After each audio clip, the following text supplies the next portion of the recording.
সুপ্রিয় শিক্ষার্থীবৃন্দ, আমি নাফিজা সিদ্দিকী।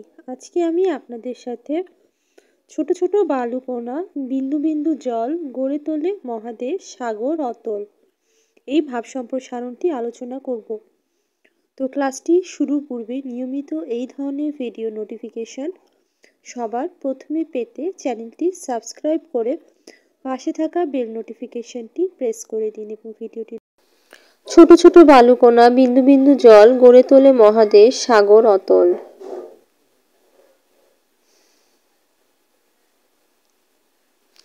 ভাব সম্প্রসারণ। ক্ষুদ্র সামান্য হলেও তাকে অবহেলা করা যায় না। ক্ষুদ্র থেকে বৃহত্তের সৃষ্টি। জগতের সকল বিশাল ও মহৎ সৃষ্টির পেছনে রয়েছে ক্ষুদ্রের অবদান। ক্ষুদ্রকে তাই তুচ্ছ বা অবহেলা করা ঠিক না। আমরা সাধারণত একটি ক্ষুদ্র বালিকণা বা এক বিন্দু পানির কোনো গুরুত্ব দিই না। ক্ষুদ্র ক্ষুদ্র বালুকার কণা দিয়ে মহাদেশ গড়ে ওঠে। ক্ষুদ্র ক্ষুদ্র জলবিন্দু সমন্বয়ে সৃষ্টি হয় সাগর বা মহাসাগর এবং ক্ষুদ্র ক্ষুদ্র মুহূর্তের সমন্বয়ে সৃষ্টি হয় মহাকাল। ছোট অবস্থা থেকে সবকিছু ক্রমে বড় হয়। প্রথমে যা থাকে অতি সামান্য, তাই ধীরে ধীরে বৃদ্ধি পেয়ে সুবিশাল আকার ধারণ করে। কোনো কিছু অল্প সময়ের মধ্যে বড় হয়ে ওঠে না, কিংবা প্রথমে বড় আকারে কোনো কিছুর উদ্ভব হয় না।